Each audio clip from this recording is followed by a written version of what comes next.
ಕರ್ನಾಟಕದಲ್ಲಿ ಕಾಂಗ್ರೆಸ್ ಪಕ್ಷಕ್ಕೆ, ಕಾಂಗ್ರೆಸ್ ಪಕ್ಷದ ಸರ್ಕಾರಕ್ಕೆ ಹಾಸಿ ಹೊದ್ಕೊಳ್ಳುವಷ್ಟು ಸಮಸ್ಯೆಗಳಿವೆ.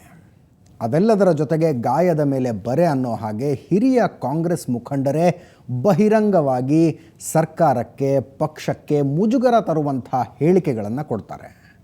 ಆ ರೀತಿಯಾದಂಥ ಹೇಳಿಕೆಗಳು ಮುಖ್ಯಮಂತ್ರಿಗಳನ್ನು, ಮಂತ್ರಿಗಳನ್ನು ಮತ್ತು ಸರ್ಕಾರದಲ್ಲಿ ಇನ್ವಾಲ್ವ್ ಆಗಿರೋರನ್ನು ದೊಡ್ಡ ಮಟ್ಟಿಗೆ ಮುಜುಗರಕ್ಕೆ ಒಳಪಡಿಸ್ತಾ ಇರೋದಂತೂ ಸತ್ಯ. ಅಂಥ ಹೇಳಿಕೆಗಳಿಂದಲೇ ಮತ್ತೆ ಮತ್ತೆ ಸುದ್ದಿಯಾಗುವ ಮಾಜಿ ಸಚಿವರು, ಮಾಜಿ ಸಂಸದರಾದಂಥ ಎಚ್ ವಿಶ್ವನಾಥ್ ಅವರು ನಮ್ಮ ಜೊತೆಗಿದ್ದಾರೆ. ಅವರ ಜೊತೆಗಿನ ಇಂಟರ್ವ್ಯೂ ಇದು. ಸರ್, ಕಾರ್ಯಕ್ರಮಕ್ಕೆ ಸ್ವಾಗತ. ನಮಸ್ಕಾರ. ಸ್ವಾಗತ. ತಮಗೆ ಕೊಟ್ಟಿರುವ ಅಥವಾ ಕೊಡದೇ ಇರುವಂಥ ನೋಟಿಸಿನ ವಿಷಯಕ್ಕೆ ಆಮೇಲೆ ಬರ್ತೀನಿ ನಾನು.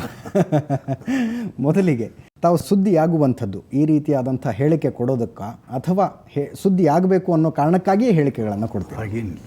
ಸುದ್ದಿಗಾಗಿ ಮಾತಾಡುವನು ನಾನಲ್ಲ. ನಾನು ವಸ್ತುಸ್ಥಿತಿಯನ್ನು ಮಾತಾಡ್ತಾ ಹೋಗ್ತೀನಿ. ಯಾರನ್ನೂ ಮುಜುಗರಕ್ಕೆ ಈಡು ಮಾಡಬೇಕು ಅಥವಾ ಯಾರದೋ ವ್ಯಕ್ತಿತ್ವವನ್ನು ಹರಣ ಮಾಡಬೇಕು ಅಂತಕ್ಕಂಥ ಉದ್ದೇಶ ಖಂಡಿತವಾಗಿಯೂ ಇಲ್ಲ. ಅಥವಾ ನನ್ನ ಮಾತಿನಿಂದ ನನಗೆ ಎಷ್ಟು ಲಾಭ ಆಗ್ತದೆ, ನಷ್ಟ ಆಗ್ತದೆ ಅನ್ನೋದು ಅಲ್ಲ. ಬಟ್ ನಾನೊಬ್ಬ ಸಾರ್ವಜನಿಕ ಜೀವನದಲ್ಲಿ ಇರೋವನಾಗಿ ವಾಸ್ತವ ಸಂಗತಿಗಳ ನೆಲೆಗಟ್ಟಿನ ಮೇಲೆ ಮಾತಾಡ್ತಾ ಹೋಗ್ತೀನಿ. ಪಾರ್ಲಿಮೆಂಟ್ ಚುನಾವಣೆಯಾಗಿ 3 ವರ್ಷ ಆಗ್ತಾಯಿದೆ. ಈ 3 ವರ್ಷದಲ್ಲಿ ನಮ್ಮ KPCC ಆಗಲಿ, ಮುಖ್ಯಮಂತ್ರಿಗಳಾಗಲಿ ನಮ್ಮನ್ನು ಒಂದು ದಿವಸನೂ ಕರೆದು ನೀವು ಯಾಕೆ ಸೋತ್ರಿ, ಹೇಗೆ ಸೋತ್ರಿ, ಏನು ಕಾರಣ, ಯಾರ ಕಾರಣ ಮತ್ತು ಏನು ಬಿಡುವಿಗಿದ್ದೀರಾಗ ಬನ್ನಿ ಪಾರ್ಟಿ ಕೆಲಸ ಮಾಡಿ, ನಿಮ್ಗೆ ಇದು ಹಚ್ತಾ ಇದ್ದೀವಿ ಅದು ಏನಿಲ್ಲ. ನಮ್ಮನ್ನು ಸೋಫಾರ್ ನಿಮ್ಮನ್ನು ಫೋರಮ್ ಅಂದರೆ ಎಲ್ಲಿ, ಯಾವ ಫೋರಮ್ ನಿಮ್ಗೆ ಇರದೇ ಇರುವಾಗ ನಾವೇನು ಮಾಡಬೇಕಾಗುತ್ತೆ? ಮಾಧ್ಯಮಗಳು ನಾವು ಹೊರಗಡೆ ಮಾತಾಡಬೇಕಾಗುತ್ತೆ. ಸೊ ಹಾಗಾಗಿದೆ ಹೊರತು ನಾನು ಯಾರನ್ನೂ ಮುಜುಗರಕ್ಕೀಡು ಮಾಡಬೇಕು ಅಂತಕ್ಕಂಥದ್ದು ಅಲ್ಲ. ಇದು ತುಂಬ ಸ್ಪಷ್ಟವಾಗಿ ಹೇಳ್ತೀರಿ ನೀವು. ಪಕ್ಷದ ವೇದಿಕೆಯಲ್ಲಿ ಅವಕಾಶ ಇಲ್ಲ ಅನ್ನೋ ಕಾರಣಕ್ಕೆ ನೀವು ಬಹಿರಂಗವಾಗಿ ಮಾತಾಡ್ತೀರಿ. ಪಕ್ಷದ ವೇದಿಕೆ ಇದೆಯೋ ಇಲ್ಲ ಗೊತ್ತಿಲ್ಲ, ನಮ್ಮಂತೂ ಆಹ್ವಾನ ಮಾಡಿಲ್ಲ ಇಲ್ಲಿ ತನಕ ಕೂಡ. ಕಾಂಗ್ರೆಸ್ ಪಕ್ಷವೂ ಕೂಡ ನಮ್ಮನ್ನು ಕರೀಲಿಲ್ಲ, ಅಥವಾ ಮುಖ್ಯಮಂತ್ರಿ ಆದರೂ ನಮ್ಮನ್ನು ಕರೆದು ಮಾತಾಡಲಿಲ್ಲ. ಸೊ ಹಾಗಾಗಿ ನಮಗೆ, ನಾವು 40 ವರ್ಷಗಳಿಂದ ಕಾಂಗ್ರೆಸ್ ಪಾರ್ಟಿಯಲ್ಲಿ ಇರೋವಂಥವ್ರು, ನಾವೆಲ್ಲ ನಿಷ್ಠಾವಂತ ಕಾಂಗ್ರೆಸ್ಸಿಗರು. ನಮ್ಗೆ ಒಂದೊಂದು ಸರಿ ಹೊಟ್ಟೆ ಉರಿದೋಗುತ್ತೆ, ಏನಪ್ಪ ಇದೇನು ಹಿಂಗಾಗ್ತಾಯಿದೆ, ಅದಾಗ್ತಾಯಿದೆ. ಸೊ ಆಗ ನಾವು ಮಾತಾಡಲೇಬೇಕಾಗುತ್ತೆ, ಮಾತಾಡ್ತೀವಿ. ಸೊ ನಾನು ಜನಾರ್ದನ ಪೂಜಾರಿ ಸೀತೆ ಇದ್ದ ಹಾಗೆ, ಅಶೋಕವನದಲ್ಲೂ ಕೂಡ ರಾಮನನ್ನೇ ನೆನೆಸ್ಕೊಳ್ತಾ ಇದ್ದ ಹಾಗೆ ನಾವು ಕಾಂಗ್ರೆಸ್ಸನ್ನೇ ನೆನೆಸ್ಕೊಳ್ತೀವಿ ಅನ್ನೋ ಮಾತನ್ನು ನೀವು ಹೇಳಿದ್ರಿ. ಖಂಡಿತ. ಆದರೆ ಕಾಂಗ್ರೆಸ್ ಪಕ್ಷ ನಿಮ್ಮನ್ನು ವನವಾಸಕ್ಕೆ ದೂಡಿದೆ. ಹಾಗಿದ್ರೆ ಹಾಗೇನಿಲ್ಲ. ಹಾಗೆ ನಮ್ಮನ್ನು ಯಾರು ವನವಾಸಕ್ಕೆ ದುಡ್ಲಿಕ್ಕಾಗತ್ತೆ? ತಾವು ಕೊಟ್ಟ ಹೇಳಿಕೆಗಳಿಗೆ ಬೆಲೆ ತರಬೇಕಾದ ಕಾಲ ಈಗ ಬಂದಿದೆಯಾ ಅನ್ನೋದು ಪ್ರಶ್ನೆ. ಅಲ್ಲ, ಅದು ಯಾರಿಗೂ ಅಷ್ಟು ಸುಲಭನೂ ಅಲ್ಲ. ನಿಮ್ಮನ್ನು ದಂಡಿಸುವುದು ಯಾರಿಗೂ ಸುಲಭ ಅಲ್ಲ. ಅದು ನಮ್ಮನ್ನು ದಂಡಿಸಲಿಕ್ಕೆ ಸುಲಭ ಅಲ್ಲ. ಬಿಕಾಸ್ ಸಾಹೇಬರು, ನಮ್ಮ ಜಾಫರ್ ಶರೀಫ್ ಸಾಹೇಬರು, so what is contribution to the Congress party and to this nation? ಅವ್ರು ಎಂಥ ಕಾಮನ್ ಸೆನ್ಸ್ ಇರೋ ಮನುಷ್ಯ ಅವರು. ನೀವು ಅವ್ರಿಗೆ ನೋಟಿಸ್ ಕೊಡ್ತೀವಿ ಅಂತ ಅಂದರೆ ಏನು ಹೇಳೋಣ ನಿಮಗೆ? ಮತ್ತು ಜನಾರ್ದನ್ ಪೂಜಾರಿ ಲೋನ್ ಅಂತಂದರೆ ಬಡವರಿಗೆ ಬ್ಯಾಂಕಿನ ಬಾಗಿಲು ತೆಗೆದ ಮನುಷ್ಯ. ದೊಡ್ಡ ಸ್ಕೀಮ್ಗಳನ್ನ ಬಡವರಿಗೆ, ನಿರುದ್ಯೋಗಿಗಳಿಗೆ ಈ ಥರ ಕಲ್ಪಿಸ್ಕೊಟ್ಟಂಥ ಒಬ್ಬ ವ್ಯಕ್ತಿನ ನೀವು ಭಾಳ ಲಘುವಾಗಿ ನೀವು ಕಾಣುವಂಥದ್ದು, ಅವ್ರಿಗೆ ನೋಟಿಸ್ ಕೊಡೋದು ಅಂತಂದರೆ ನಾವು ನೀವು ಕಾಂಗ್ರೆಸ್ಸಲ್ಲಿ ನಿಮಗೆ 3 ಜನರಿಗೆ ಸರ್ ಅತೃಪ್ತಿ ಇರೋದು? ಅತೃಪ್ತಿ ಪ್ರಶ್ನೆ ಅಲ್ಲ. ಇಲ್ಲಿ ಭಾಳ ಜನಕ್ಕೆ ಒಳಗಡೆ ಮನಸ್ಸು ಕುದೀತಾ ಇದೆ, ಬಟ್ ಯಾರು ಎಕ್ಸ್ಪ್ರೆಸ್ ಮಾತಾಡ್ತಾ ಇಲ್ಲ ಯಾರು. ಅಯ್ಯೋ ನಮ್ಗೆ ಯಾಕಪ್ಪ.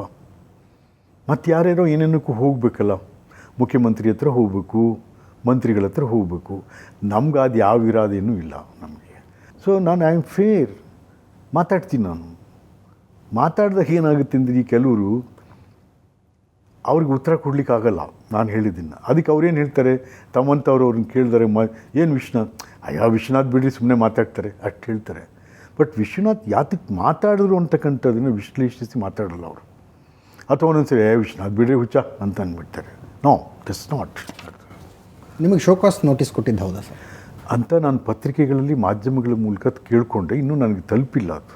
ನೋಟಿಸ್ ಬಂದರೆ ನಿಮ್ಮ ಉತ್ತರ ಏನಾಗಿರುತ್ತೆ ಸರ್? ಅಲ್ಲ, ನೋಡೋಣ what is the content of the notice. Show cause ಅಲ್ಲ, ಅದನ್ನೇ ಶೋಕಾಸ್ಗೆ what is the cause. Because ನಾವ್ಯಾರು ಪಕ್ಷ ವಿರೋಧಿ ಹೇಳಲ್ಲ. ನಾನೇನು ಎಲ್ಲಾದರೂ ಲಂಚ ತೊಗೊಂಡು ಸಿಕ್ಕಾಕ್ಕೊಂಡಿದ್ದೀನ? ನಾನು ವೀರಪ್ಪ ಮೊಯ್ಲಿಯವ್ರ ಸರ್ಕಾರದಲ್ಲಿ ದುಡ್ದಂಥವನು, ಕೃಷ್ಣ ಅವ್ರ ಸರ್ಕಾರದಲ್ಲಿ ದುಡ್ದಂಥವನು. ಅವ್ರು ಕೊಟ್ಟಂಥ ಅವಕಾಶವನ್ನು ಅದಕ್ಕೆ ನ್ಯಾಯ ಕೊಟ್ಟಿದ್ದೀನಿ, ಒಳ್ಳೊಳ್ಳೆ ಕಾರ್ಯಕ್ರಮಗಳು ಕೊಟ್ಟಿದ್ದೀನಿ, ಇವತ್ತಿಗೂ ಇದ್ದಾವೆ ಆ ಕಾರ್ಯಕ್ರಮಗಳು. ಸೊ ಹಾಗಾಗಿ ಸರ್ಕಾರ ಮತ್ತು ಪಕ್ಷ ಮತ್ತು ನಾಯಕತ್ವ ಎಲ್ಲಕ್ಕೂ ನಿಷ್ಠೆಯಿಂದ ನಡ್ಕೊಂಡು, ಬಟ್ ಎಲ್ಲಿಯಾದರೂ ಕೂಡ ನಡವಳಿಕೆಗಳು ಬದಲಾದಾಗ ಅದು ನಾಯಕರ ನಡವಳಿಕೆಗಳು ಮತ್ತು ಆ ನಡವಳಿಕೆಗಳನ್ನು ವಿಮರ್ಶಾತ್ಮಕವಾಗಿ ಮಾತಾಡ್ತಾ ಹೋಗಿದ್ದೀನಿ, ಟೀಕೆ ಅಲ್ಲ ಅದು. ಹಾಗೆ ನೋಡೋದಕ್ಕೆ ಹೋದರೆ ಸಿದ್ದರಾಮಯ್ಯನವರು ಕಾಂಗ್ರೆಸ್ಸಿಗೆ ಬರೋದರಲ್ಲಿ ತಮ್ಮ ಪಾತ್ರ ತುಂಬ ದೊಡ್ಡದಿತ್ತು. ಎಲ್ಲಿ ಮಿಸ್ ಹೊಡೆದಿದ್ದು ನಿಮಗೂ ಅವ್ರಿಗೂ ಅಂತ? ನಾನು ಈಗ ಸಿದ್ದರಾಮಯ್ಯನವರು ಕಾಂಗ್ರೆಸ್ಸಿಗೆ ಬರಬೇಕು ಅಂತಂದರೆ ನಮ್ಮೆಲ್ಲ ಲೀಡ್ರ್ಗಳು ಕಾರಣ. ಅಂದರೆ ನಾನು ಅದಕ್ಕೆ ಒಂದು ವೆಹಿಕಲ್ ಆಗಿದ್ದೆ ಅಷ್ಟೇ. ನಿಮಗೂ ಸಿದ್ದರಾಮಯ್ಯನವ್ರಿಗೂ ಮನಸ್ತಾಪ ಅಂತಾಗಿದ್ದಿಲ್ಲ ಸರ್? ನಾನು ಯಾರ ಮನಸ್ತಾಪವನ್ನು ಕಟ್ಕೊಂಡವನಲ್ಲಿ. ಮನಸ್ತಾಪ ಇಲ್ಲ ಅಂದರೆ ನಿಮ್ಮ ಅತೃಪ್ತಿಯನ್ನು ಶಮನಗೊಳಿಸೋ ವಿಷಯನೇ ಆಗಿರಲಿಲ್ಲ ಸಿದ್ದರಾಮಯ್ಯನವ್ರಿಗೆ? ನನಗೆ ಅತೃಪ್ತಿನೇ ಇಲ್ಲಲ್ಲ. ಯಾವುದ್ರ ಮೇಲೆ ಅತೃಪ್ತಿ? ಸಿದ್ದರಾಮಯ್ಯ ನನಗೇನೋ ಕೊಡಲಿಲ್ಲ ಅಂತ. ನಿಮ್ಮಂಥ ಹಿರಿಯ ಮುಖಂಡರಿಗೆ ಪಕ್ಷದ ವೇದಿಕೆಯಲ್ಲಿ ಮಾತನಾಡೋದಕ್ಕೊಂದು ಅವಕಾಶ ಇಲ್ಲ, ಅದಕ್ಕಿಂತ ಅತೃಪ್ತಿ ಇನ್ನೇನಿರಲ್ಲ. ಅದು ಕೊಡಬೇಕಷ್ಟೇ. ಈಗ ನಾನು ಸುಮ್ಸೆನೂ ಮಾತಾಡೋದಿಲ್ಲ ಮತ್ತು ನಾನು ಯಾರಿಗೂ ಹೆದರು ಕೂತ್ಕೊಳ್ಳೋನು ಅಲ್ಲ. ಆನ್ ಇಶ್ಯೂಸ್ ಮೇಲೆ ನಾವು ಮಾತಾಡ್ತಾ ಹೋಗುವಂಥದ್ದು. ಫೈನ್ ಸರ್, ಈ ಸ್ಟೇಟ್ ಪಾಲಿಟಿಕ್ಸು ಸೆಂಟ್ರಲ್ ಪಾಲಿಟಿಕ್ಸ್ ಎರಡನ್ನೂ ತಗೊಳ್ಳೋದಾದರೆ ರಾಜ್ಯದ ವಿಷಯಕ್ಕೆ ಮೊದಲು ಬರೋಣ. ಕಾಂಗ್ರೆಸ್ ಪಕ್ಷ ಮತ್ತು ಈ ಸರ್ಕಾರ ಈಗ ನಡೀತಾ ಇರುವ ರೀತಿಯಲ್ಲೇ ನಡ್ಕೊಂಡು ಹೋದರೆ ಇದರ ಭವಿಷ್ಯವನ್ನು ನೀವು ಹೇಗೆ ನೋಡ್ತೀರಿ? ಸಿದ್ದರಾಮಯ್ಯನವ್ರ ಸರ್ಕಾರ ಕೆಲವು ಒಳ್ಳೆ ಕಾರ್ಯಕ್ರಮಗಳು ಕೊಟ್ಟಿದೆ, ಒಳ್ಳೆ ಕಾರ್ಯಕ್ರಮಗಳು. He has introduced many innovative programs, but ಇಂಪ್ಲಿಮೆಂಟೇಷನಲ್ಲಿ ಸರಿಯಾಗಿ ಆಗ್ತಾಯಿಲ್ಲ. ಯಾವುದೇ ಸರ್ಕಾರ ತಾನು ಏನು ಜನಪರ ಕಲ್ಯಾಣ ಕಾರ್ಯಕ್ರಮಗಳನ್ನು ಯೋಜನೆಗಳನ್ನು ತಗೋತಾರೆ ಅದನ್ನು ಜನಕ್ಕೆ ತಿಳಿಸುವಂಥ ತಲುಪಿಸುವಂಥ ಕೆಲಸವನ್ನು ತನ್ನ ಪಕ್ಷಕ್ಕೆ ಕೊಡಬೇಕದು. ನಾವು ತಾವೀಗ ಹೇಳ್ತಾ ಇರುವಂಥದ್ದು ಸರ್ಕಾರ ಚೆನ್ನಾಗಿ ನಡೀತಾ ಇದೆ, ಪಕ್ಷ ಸರಿ ನಡೀತಾ ಇಲ್ಲ. ಅಲ್ಲ, ಪಕ್ಷನ ಜೊತೆಲಿ ತೊಗೊಂಡೋಗ್ಬೇಕು, ಪಕ್ಷನ ಜೊತೆಲಿ ತೊಗೊಂಡೋಗ್ಬೇಕು. ಅದರ ಅರ್ಥ ಸಿದ್ದರಾಮಯ್ಯನವ್ರ ಮೇಲೆ ತಮಗೆ ಬೇಜಾರಿಲ್ಲ, ಪರಮೇಶ್ವರ್ ಅವ್ರ ಮೇಲೆ ಇದೆ? ನೋ, ನಾನು ಪರಮೇಶ್ವರು ಸಿದ್ದರಾಮಯ್ಯ ಅಂತಲ್ಲ.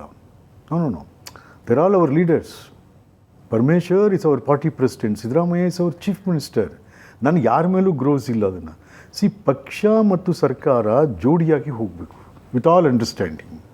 ಪಕ್ಷ ಸರ್ಕಾರ ಏನೇನು ಮಾಡ್ತದೆ ಅದನ್ನು ಜನರಿಗೆ ತಿಳಿಸುವಂಥದ್ದು. ಮತ್ತು ವಿರೋಧ ಪಕ್ಷದವರು ಪರಮೇಶ್ವರ್ ಅವರು 2 ಹುದ್ದೆ ಇಟ್ಕೊಂಡಿದ್ದಕ್ಕೆ ದೊಡ್ಡ ಮಟ್ಟದಲ್ಲಿ ಅಬ್ಜೆಕ್ಷನ್ ಮಾಡಿದಂಥವ್ರು. ಹೌದು, ನಾನು ಬಹಿರಂಗವಾಗಿ ಹೇಳಿದ್ದೀನಿ. ಏಕೆಂದರೆ AICC ರೆಸೊಲ್ಯೂಷನ್ ಇದೆ, 1 man 1 post ಅಂತ. 1 man 1 post ಅಂತಂದಾಗ ನೀವು ಹೇಗೆ ಮಂತ್ರಿ ಮತ್ತು ಅಧ್ಯಕ್ಷ ಎರಡಾಗಿ ಮುಂದುವರಿತೀರ ನೀವು? ಅದು ಅಲ್ಲದೆ home department it's a big vast department. ಅದಕ್ಕೆ ಸಮಯ ಸಾಲಲ್ಲ ಕಾನ್ಸಂಟ್ರೇಟ್ ಮಾಡಲಿಕ್ಕೆ ನಿಮಗೆ. ಮತ್ತು ಇಲ್ಲಿ ಪಾರ್ಟಿ ಇನ್ನೊಂದು ವರ್ಷ ಇದೆ, ಎಲೆಕ್ಷನ್ ಹತ್ತತ್ರ. ಇಲ್ಲಿ ಏನು ಮಾಡ್ತೀರಿ ನೀವು? ಆರ್ಗನೈಸೇಷನ್ ಏನಾಗ್ತದೆ? ನೀವು ಎರಡಕ್ಕೂ ನ್ಯಾಯ ಕೊಡ್ಲಿಕ್ಕೆ ಆಗ್ತಾಯಿಲ್ಲ. ಇವತ್ತು ಎರಡೂ ಕೂಡ ಸಫರ್ ಆಗ್ತಾ ಇದೆ, both the party and the department. ನಿಮ್ಮ ವೈಯಕ್ತಿಕ ಅಭಿಪ್ರಾಯದಲ್ಲಿ ಪರಮೇಶ್ವರ್ ಅವರು KPCC ಪ್ರೆಸಿಡೆಂಟ್ ಆಗಿರೋದಕ್ಕೆ ಜಾಸ್ತಿ ಯೋಗ್ಯರು ಅಥವಾ ಗೃಹ ಮಂತ್ರಿ ಆಗಿರೋದಕ್ಕೂ ಜಾಸ್ತಿ ಯೋಗ್ಯರು? ನನ್ನ ವೈಯಕ್ತಿಕ ಅಭಿಪ್ರಾಯ ಅಂತಂದರೆ ಅವರು he must come back to the party. ಮಂತ್ರಿ ಹುದ್ದೆಯನ್ನು ಅವರು ತ್ಯಜಿಸಬೇಕು. ತ್ಯಜಿಸಿ ಏನಂತೆ ಕತೆ? ಏನಂತೆ? ಏನಾಗೋಗಿದೆ? ಆಲ್ ರೈಟ್ ಅಪ್ಪ, ಹೋಮ್ ಡಿಪಾರ್ಟ್ಮೆಂಟ್ ಇಟ್ಕೊಂಡಿದ್ದೀರಾ. What are the innovative programs that have introduce the home department for the protection of the people of the state? No, ಬನ್ನಿ ವಾಪಸ್, come to the office, party office, ಕೆಲಸ ಮಾಡಿ, ಜನ ಕಟ್ಕೊಂಡು. 2 ದಿವಸ ಇದೆ ಇನ್ ಎಲೆಕ್ಷನ್ ನಿಮಗೆ.